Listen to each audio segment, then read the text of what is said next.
میرا نام فاروق ہے اور یہ بارش کا وقت تھا اور دفتر میں زیادہ کام آ جانے کے سبب میں لیٹ ہو گیا تھا اور گھر کے لیے نکل رہا تھا۔ اس وقت قریباً 11 بج رہے تھے۔ میں جلدی جلدی دفتر سے نکلا کہ کہیں بارش شروع نہ ہو جائے، نہیں تو میں گھر نہیں پہنچ پاؤں گا۔ میں اپنی ہی دھن میں چلتا چلا جا رہا تھا کہ آگے سے ایک عورت مجھے ہاتھ دے کر رکنے کا اشارہ دے رہی تھی۔ پہلے تو میں نے سوچا کہ نہیں، صحیح نہیں ہے یہ، کیونکہ آج کل دھوکہ دہی کا یہ ایک ذریعہ بن گیا ہے۔ لیکن میں نے تھوڑا سا غور کیا تو دیکھا وہ شادی شدہ تھی اور ہاتھ میں 2-3 پیکٹ بھی پکڑے ہوئے تھے۔ شاید اسے کوئی سواری نہیں مل رہی تھی گھر جانے کے لیے۔ میں نے سوچا رک کر دیکھتا ہوں کہ کیا بات ہے۔ میرے پاس آ کر اس نے کہا، مجھے لفٹ مل سکتی ہے کیا؟ مجھے کوئی رکشہ نہیں مل رہا اور رات بھی بہت ہو گئی ہے، تو جہاں تک کوئی سواری نہیں مل رہی مجھے وہاں تک چھوڑ دیں پلیز۔ میں نے سوچا چلو یار، کسی کی مدد کر دینی چاہیے، اور اگر یہ غلط نہیں ہے تو میں اسے یہاں چھوڑ دیا تو یہ بھی کوئی اچھا نہیں ہے۔ چلو اب جو ہوگا دیکھا جائے گا، اور گاڑی پر بیٹھنے کا اشارہ کیا۔ میں نے اسے پوچھا کہ کہاں چھوڑ دوں، تو اس نے کہا جہاں بھی کوئی رکشہ دکھ جائے مجھے وہاں اتار دیجیے گا۔ میں نے کہا ٹھیک ہے۔ وہ بھی شاید اسی راستے میں کہیں آگے رہتی تھی جس پر میرا گھر تھا۔ ہم لوگ چلتے چلتے میرے گھر کے پاس پہنچ گئے، لیکن کوئی رکشہ نہیں ملا۔ میں نے گاڑی روکی اور کہا ابھی تک تو کوئی سواری نہیں ملی اور میرا گھر بھی آ گیا، تو آپ کیسے جائیں گی؟ اس نے کہا کوئی نہیں، آپ مجھے یہیں اتار دیجیے، میں یہیں انتظار کر لوں گی۔ ابھی ہم باتیں ہی کر رہے تھے کہ اچانک تیز بارش شروع ہو گئی، تو میں نے کہا یہاں کوئی رکشہ اس وقت نہیں ملے گا، اور اگر آپ کو کوئی مسئلہ نہ ہو تو آپ آج رات میرے گھر پر رک سکتی ہیں۔ میرا گھر یہی ہے، صبح میں آپ کو آپ کے گھر چھوڑ دوں گا۔ اس نے کچھ دیر سوچا اور ہاں کر دیا، اور ہم فوراً میرے گھر کے لیے نکل گئے۔ بارش تیز ہونے کے سبب ہم پوری طرح سے بھیگ گئے تھے، تو میں نے اسے اپنے کمرے کے باتھ روم میں بھیج دیا۔ میں کپڑے بدل کر نکلا اور کچن میں جا کر 2 کافی بنائی۔ تب تک وہ بھی کپڑے بدل کر باہر آ گئی تھی، تو میں نے اسے ڈرائنگ روم میں بیٹھنے کا اشارہ کیا۔ اس نے بتایا وہ میرے گھر سے کلومیٹر دور رہتی ہے، تقریباً 20 کلومیٹر، اور آج اس کے باس کے گھر پارٹی تھی تو آج وہ لیٹ ہو گئی اور اسے کوئی سواری نہیں مل رہی تھی، تو وہ وہیں کسی رکشے کا انتظار کر رہی تھی۔ کچھ دیر ہم خاموش بیٹھے ٹی وی دیکھتے رہے، پھر اس نے پوچھا آپ یہاں اکیلے رہتے ہو؟ آپ کی شادی نہیں ہوئی؟ میں نے کہا نہیں، ابھی میری شادی نہیں ہوئی۔ میں نے پوچھا اور آپ کی؟ اس نے کہا میری شادی ہو چکی ہے، پچھلے مہینے میری شادی کو 9 سال ہو گئے ہیں۔ میں نے کہا لیکن آپ کو دیکھ کر نہیں لگتا کہ آپ کی شادی کو 9 سال ہو گئے ہیں، ایسا لگتا ہے جیسے آپ کی شادی کو 2 یا 3 سال ہوئے ہوں۔ اس نے کہا میری شادی 19 سال میں ہی ہو گئی تھی۔ جب میں نے تعلیم ختم کی تب میرے پاپا نے میری شادی کروائی۔ مجھے شادی کا کوئی ارادہ نہیں تھا، ابھی میں اور پڑھنا چاہتی تھی، لیکن ماں اور پاپا کی ضد کے سامنے مجھے اپنی خواہش چھوڑنی پڑی۔ میں نے پوچھا تو آپ اپنے خاندان کے ساتھ رہتے ہو؟ وہ پہلے تو کچھ دیر خاموش رہی، پھر شاید حوصلہ کر کے بولی میں اکیلے کمرہ کرائے پر لے کر رہتی ہوں اور یہاں ایک کمپنی میں جاب کرتی ہوں۔ میں نے پوچھا اور آپ کے شوہر؟ وہ کہاں رہتے ہیں اور کیا کرتے ہیں؟ وہ آپ کے ساتھ کیوں نہیں رہتے؟ آپ کے کتنے بچے ہیں؟ وہ کہاں رہتے ہیں؟ اس نے میری طرف بڑی ہی حیرت اور شرم بھری نظروں سے دیکھا۔ مجھے ایسا لگا جیسے میں نے اسے کچھ بول دیا۔ اس نے کچھ نہیں بولا اور خاموش رہی۔ میں نے پھر سے اسے وہی باتیں پوچھی تو اس نے کہا آپ کو اس سے کیا کرنا ہے؟ آپ کا احسان ہے جو آپ نے مجھے اس وقت رہنے کی جگہ دی، نہیں تو میں اس بارش میں کہاں جاتی۔ لیکن اس کا مطلب یہ تو نہیں کہ آپ جو پوچھیں گے میں آپ کو بتا دوں گی۔ میری ان باتوں سے آپ کا کوئی مطلب نہیں، تو ایسی باتیں نہ کریں، اور خاموش ہو گئی۔ مجھے بہت عجیب سا لگا کہ میں نے تو ایسا کچھ نہیں پوچھا تھا جس سے وہ مجھ سے ایسا سلوک کرے۔ خیر میں نے اس سے معذرت کی اور کچن میں جا کر کھانا بنانے کی تیاری کرنے لگا۔ کچھ دیر میں وہ بھی میرے پیچھے آئی اور بولی آپ کھانا بنا لیتے ہیں کیا؟ میں نے کہا ہاں، جب روز کھانا ہی ہے تو کب تک میں ہوٹل کے کھانے پر زندہ رہوں گا، تو سیکھ لیا، بس کام چلانے کا بنا ہی لیتا ہوں۔ اس نے کہا ٹھیک ہے پھر آپ رہنے دیجیے، آج میں آپ کے لیے کھانا بنا دیتی ہوں۔ میں نے کہا ارے نہیں، ایسا کیسے ہو سکتا ہے؟ اس نے کہا جب آپ کے ایک بار کہنے پر میں آپ کے گھر رک سکتی ہوں تو کیا آپ میری بات نہیں مانیں گے؟ میرے پاس اس کا کوئی جواب نہیں تھا، تو میں نے اسے سارے سامان بتائے اور باہر آ کر ٹی وی دیکھنے لگا۔ کچھ دیر بعد اس نے مجھے کہا کھانا بن گیا ہے، ابھی کھانا ہے یا کچھ دیر بعد؟ میں نے کہا جیسے آپ کہیں، میں نے تو کچھ دیر پہلے ناشتہ کیا تھا، اور اگر آپ کو بھوک لگ رہی ہے تو ابھی کھا لیتے ہیں۔ اس نے کہا نہیں، ابھی مجھے بھی بھوک نہیں ہے، کچھ دیر بعد ہی کھانا کھاتے ہیں۔ ہم دونوں باہر بیٹھ کر ٹی وی دیکھنے لگے۔ کافی دیر تک خاموش رہنے کے بعد وہ بولی آپ جو پوچھ رہے تھے وہ میری زندگی کا سب سے کٹھن دور تھا، سچ ہے، اور میں ہر کسی کو اس کے بارے میں بتا کر اپنے آپ کو کمزور ہونے کا احساس نہیں کرواتی۔ اور اگر یہاں کسی کو پتہ چل جائے کہ میں اکیلی ہوں اور میری کہانی ایسی ہے تو لوگ ہر طرف سے فائدہ اٹھانے کا ارادہ بنا لیتے ہیں۔ شاید اس لیے مجھے اس وقت اچھا نہیں لگا اور میں نے آپ سے کچھ زیادہ ہی بول دیا۔ آپ کے لیے مجھے معاف کر دیجئے۔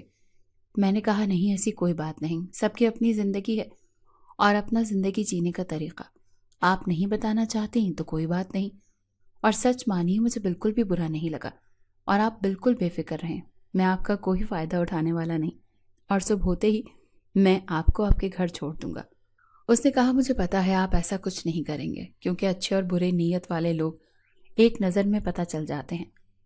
میں نے کہا ٹھیک ہے، پھر چلیے اب کھانا کھا لیتے ہیں، پھر بات کرتے ہیں۔ اس نے کہا ٹھیک ہے۔ ہم دونوں کھانا کھانے چلے گئے، کیونکہ آج موسم بارش کی وجہ سے بڑا ہی اچھا ہو رہا تھا، ٹھنڈی ٹھنڈی ہوائیں چل رہی تھیں۔ تو میں وہاں گیا اور میں نے ایک سگریٹ جلائی اور پینے لگا۔ ابھی میں نے اپنی سگریٹ ختم ہی کی تھی کہ وہ پیچھے سے 2 کپ کافی لے کر آئی۔ میں نے کہا ارے اس کی کیا ضرورت تھی؟ اس نے کہا مجھے عادت ہے، کھانے کے بعد میں نے آپ کے لیے بھی کافی بنا لی، شاید آپ کو بھی اچھی لگے۔ میں نے اس کا شکریہ ادا کیا۔ کافی دیر باہر کھڑے رہنے کے بعد میں نے اسے اندر جانے کے لیے کہا، کیونکہ اب موسم کچھ زیادہ ہی سرد ہو رہا تھا۔ تو ہم اندر آئے اور بیٹھ کر بات کرنے لگے۔ پھر نہ جانے کیا ہوا کہ اس نے کہا میری کہانی ایسی ہے جسے یاد کر کے میری روح کانپ جاتی ہے۔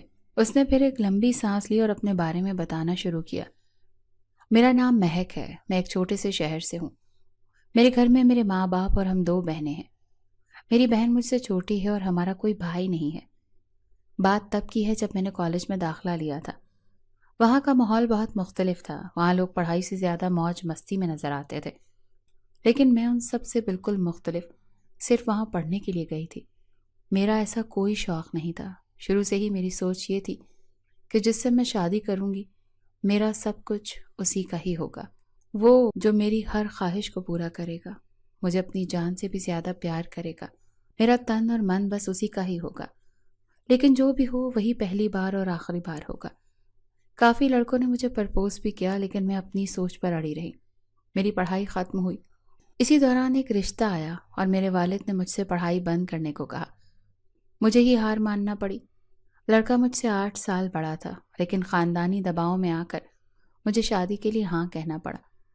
میں نے سوچا چلو اگر یہی میری قسمت میں ہے تو کوئی بات نہیں، اس کے ساتھ ایک خوشیوں بھری زندگی کی شروعات کروں گی۔ دھیرے دھیرے میری شادی کا دن قریب آ گیا اور میں من ہی من میں خوش ہونے لگی کہ اب میری بھی خواہش پوری ہوگی، اب مجھے بھی کوئی پیار کرنے والا ملے گا جو میرا ہوگا۔ میں نے اب سنہری خواب سجانے شروع کر دیے تھے، لیکن قسمت کو کچھ اور ہی منظور تھا۔ میری شادی کا دن بھی آ گیا اور میری شادی بھی ہو گئی۔ میں اس وقت بالکل فلمی دنیا والی توقعات میں گھوم رہی تھی۔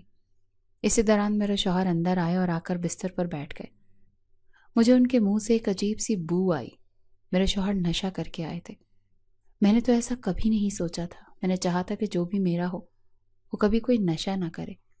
میرے شوہر نے مجھ پر تھپڑوں کی بارش کر دی اور گندی گندی گالیاں دینے لگے۔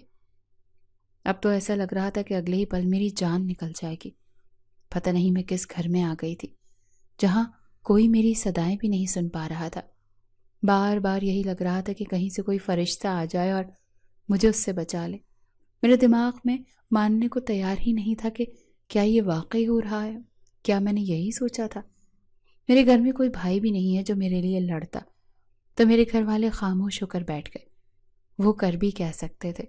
ابھی میری چھوٹی بہن کی شادی کرنی تھی۔ کچھ دن تک اپنے مائکے میں ہی تھی، لیکن مجھے ایسا لگتا تھا جیسے اب میں اپنے ماں باپ پر بوجھ بن گئی ہوں۔ تو میں نے نوکری کرنے کا سوچا اور پھر ہر جگہ فارم بھرنے لگی۔ آخر کار ایک کمپنی میں میرا انتخاب ہو گیا، لیکن میرے ابو مجھے اکیلے یہاں نہیں آنے دینا چاہتے تھے، لیکن میری کافی کوشش کے بعد انہوں نے مجھے یہاں نوکری کرنے کی اجازت دے دی۔ پھر میں کچھ دن بعد یہاں آ گئی اور ایک کمرہ لے لیا۔ وہاں صرف ایک دادا دادی اور میرے ابو کی عمر کے انکل تھے۔ دکھنے میں وہ لوگ ٹھیک تھے۔ میں نے انہیں اپنی جاب کے بارے میں بتایا کہ میرا وقت رات میں جاب کرنے کا ہے۔ انہوں نے کہا ٹھیک ہے اور گھر کی ایک چابی مجھے بھی دے دی۔ اب زندگی تھوڑی ٹھیک چل رہی تھی، لیکن ہونا تو کچھ اور ہی منظور تھا۔ قریب 4 مہینے گزر چکے تھے، سب کچھ ٹھیک چل رہا تھا، اور اب مجھے دن میں سونے کی عادت ہو گئی تھی۔ کیونکہ رات میں مجھے نیند نہیں آتی تھی۔ ایسے ہی ایک رات میں اپنے موبائل پر گیم کھیل رہی تھی، تب میرے دروازے پر ایک دستک ہوئی تو میں نے پوچھا کون؟ تو انکل نے کہا میں ہوں، ذرا دروازہ کھولنا۔ میں نے اٹھ کر دروازہ کھول دیا اور وہ میرے کمرے میں آ کر بیٹھ گئے اور بولے مجھے نیند نہیں آ رہی تھی اور تمہیں رات میں جاگتے ہوئے دیکھا تو یہاں چلا آیا۔ میں نے کہا کوئی بات نہیں، آپ یہاں بیٹھ سکتے ہیں۔ پھر انکل نے باتیں شروع کر دیں اور ہم باتیں کرنے لگے۔ کچھ ہی دیر باتیں کرنے کے بعد میں نے ان سے چائے کا پوچھا تو انہوں نے ہاں کہہ دی۔ میں اٹھی اور جا کر چائے بنا کر لائی اور انہیں دینے لگی تو چائے پکڑنے کے بجائے انہوں نے بڑے ہی گندے طریقے سے میرا ہاتھ چھو کر چائے لے لی۔ مجھے بڑا عجیب لگا۔ خیر میں نے بات وہیں ختم کر دی اور ہم بیٹھ کر چائے پینے لگے۔ کافی دیر تک ہم دونوں خاموش رہے اور پھر انہوں نے باتیں کرنا شروع کی اور کچھ دیر باتیں کرنے کے بعد انہوں نے ایک کپ اور چائے کے لیے کہا تو میں اٹھی اور خالی کپ اٹھا کر کچن کی طرف چل دی اور پھر گیس جلا کر چائے چڑھا دی۔ تب میرے پیچھے پیچھے انکل بھی کچن میں آ گئے۔ میں نے ان سے کہا آپ باہر بیٹھے، میں ابھی چائے بنا کر لاتی ہوں۔ انہوں نے کہا نہیں میں یہیں ٹھیک ہوں، اور تھوڑی دیر بعد وہ میرے اور قریب آئے اور میرے کان میں آہستہ سے بولے تم بہت خوبصورت ہو۔ میں نے ان کی طرف گھور کر دیکھا تو انہوں نے نظریں پھیر لیں اور جیسے ہی میں چائے چھاننے کے لیے مڑی انہوں نے میرے کاندھے پر ہاتھ رکھ دیا۔ میں اچانک ہوئے اس عمل سے چونک گئی اور میں نے پلٹ کر انہیں اپنے سے دور دھکیل دیا۔ میرا کچن بھی بہت اندر تھا، اگر چیختی بھی تو کوئی سن نہیں پاتا، اور شاید وہ بھی اسی بات کا فائدہ اٹھانا چاہتے تھے۔ میں اپنے بچنے کی ناکام کوشش کرتی رہی لیکن کامیاب نہیں ہو سکی۔ اسی طرح 3 مہینے گزر کر اب یہ سب میرے برداشت سے باہر ہو گیا۔ میں نے دوسری جگہ کمرہ شفٹ کرنے کی سوچی لیکن پھر کہیں وہاں بھی یہ سب نہ شروع ہو جائے، یہ سوچ کر میں خاموش ہو گئی۔ میں نے اپنی قسمت مان لی اور جیسا چل رہا تھا چلنے دیا اور باقی سب خدا پر چھوڑ دیا۔ ایک دن کی بات ہے، میں آفس سے واپس آ رہی تھی کہ راستے میں مجھے ایک 50 سال کی عورت ملی جو شکل اور پہننے میں بہت شریف لگ رہی تھی۔ ہم دونوں میں آہستہ آہستہ باتیں شروع ہوئیں اور بات کرتے کرتے پتہ چلا کہ ان کا اپنا 2 منزلہ گھر ہے لیکن اس میں وہ اکیلی رہتی ہیں اور کوئی ان کے ساتھ نہیں رہتا۔ میں نے بات میں ان سے کرائے کی بات کی تو انہوں نے کہا اتنا بڑا گھر ہے، اگر تمہیں رہنا ہے تو رہو، کرائے کی کیا بات ہے، اور ویسے بھی اگر تم رہو گی تو مجھے بھی کوئی بات کرنے والا مل جائے گا اور 2 وقت کا کھانا مل جایا کرے گا، اور میں بھی تمہاری ماں جیسی ہوں تو تھوڑی سی خدمت کر دینا۔ بس ہو گیا میرا کرایہ۔ مجھے بھی ان کی بات صحیح لگی اور پھر ہم نے ایک دوسرے کا نمبر لے لیا اور گھر آ کر کپڑے بدلے اور کھانا بنایا، اور پھر بیٹھ کر کچھ سوچ رہی تھی کہ انہیں آنٹی کا فون آیا کہ بیٹی کب سے آنے کا پلان ہے۔ میں نے کہا آنٹی اسی ہفتے میں آؤں گی اور مجھے رات میں ہی وقت ملتا ہے تو رات 11 یا 12 بجے کے قریب ہی آؤں گی۔ انہوں نے کہا ٹھیک ہے، جب آنا ہو تب آ جانا۔ میں نے آنٹی سے رات میں آنے کی بات کہی اور اس لیے کہی کہ میرے مکان مالک کو یہ پتہ نہ چلے کہ میں کہاں گئی، نہیں تو وہ وہاں بھی میرا جینا حرام کر دیتا، اور ویسے بھی میرے پاس کوئی سامان تو تھا نہیں، باقی تو مالک مکان کا ہی تھا۔ میں نے بھی ایک دن پلاننگ کی اور اپنا سامان پیک کیا اور نیچے جا کر انکل کو بولا آپ یہ چابی رکھ لیں، میں اپنے گھر جا رہی ہوں 10 دن کے لیے، جب آؤں گی تو آپ سے لے لوں گی۔ انہوں نے بغیر کچھ کہے چابی لے لی اور میں باہر نکل کر ایک رکشہ کیا اور اپنا سامان لے کر بیٹھ گئی۔ جیسے ہی رکشے والا وہاں سے آگے بڑھا میں نے آنٹی کو فون کر دیا کہ میں آ رہی ہوں۔ انہوں نے کہا ٹھیک ہے، اور پھر 1 گھنٹے میں وہاں پہنچ گئی۔ انہوں نے بڑے اچھے طریقے سے میرا استقبال کیا۔ ان کا گھر واقعی بہت بڑا اور خوبصورت تھا، نئے زمانے کی ساری سہولیات تھی اس گھر میں۔ باتوں باتوں میں نے ان سے پوچھا کہ آپ نے یہ سب کیسے لگوایا؟ لگتا ہے آپ کو ایسی چیزوں کا کافی شوق ہے۔ انہوں نے کہا نہیں، میرا ایک ہی بیٹا ہے اور وہ بیرون ملک رہتا ہے، اور جب آتا ہے تو ایسی چیزیں لگوا جاتا ہے، اور جب آتا ہے تو وہ خود ہی چلاتا ہے، مجھے تو چلانا بھی نہیں آتا۔ اور پھر انہوں نے اپنے بیٹے اور بہو کی فوٹو دکھائی۔ خیر کچھ دیر بعد انہوں نے مجھے اوپر کا ایک کمرہ دکھایا جو بڑا ہی خوبصورت تھا۔ انہوں نے بتایا کہ ان کو ایک بیٹی کی بہت چاہ تھی، لیکن بس ایک ہی بیٹا پیدا کر پائے، لیکن اس کی چاہ میں ہمیں یہ کمرہ اپنے پسند سے تیار کیا تھا جو آج سے تمہارا ہے، تم اسی میں رہو گی۔ مجھے تو مانو اپنی قسمت پر یقین ہی نہیں ہو رہا تھا۔ اتنا اچھا گھر اور اتنا اچھا کمرہ تو میرے گھر کا بھی نہیں تھا۔ خیر میں کمرے میں گئی اور اپنا سامان کنارے رکھا اور آنٹی نے کہا فریش ہو کر آؤ، پھر کھانا کھاتے ہیں۔ میں نے کہا کھانا آپ نے بنایا ہے؟ تو انہوں نے کہا نہیں، آج میں نے باہر سے منگوا لیا، کل سے گھر میں بنے گا۔ میں نے کہا ٹھیک ہے۔ پھر وہ نیچے چلی گئیں اور میں نے اپنا سامان کھول کر سیٹ کیا۔ میں نے ادھر ادھر نظر دوڑائی کہ الماری کہاں ہے، تو مجھے وہاں ایک دیوار میں لگی ہوئی الماری دکھائی دی اور جب میں نے اسے کھولا تو اس میں کافی کپڑے تھے اور ایک سائڈ پوری خالی تھی۔ خیر میں نے خالی والی الماری میں اپنا سامان سجا دیا اور فریش ہو کر نیچے چلی گئی۔ کھانا کھاتے کھاتے میں نے ان سے پوچھا الماری میں اتنے کپڑے کس کے ہیں؟ تو آنٹی نے بتایا یہ بس ایسے ہی خرید کے رکھے ہوئے ہیں، آج سے انہیں تم پہننا۔ ہم نے کھانا ختم کیا اور کچھ دیر باتیں کرنے کے بعد ہم سونے چلے گئے۔ مجھے تو یہ کسی خواب جیسا لگ رہا تھا۔ کل تک میری قسمت مجھے رلا رہی تھی اور آج اچانک اتنا کچھ، مجھے تو یقین ہی نہیں ہو رہا تھا کہ یہ سب میرے ساتھ ہو رہا ہے۔ اس نے باتیں کچھ دیر روک اور پھر مجھ سے کہا کہ وہ آج بھی اسی گھر میں رہ رہی ہے اور اس کی آنٹی اسے اپنی بیٹی سے زیادہ مانتی ہیں۔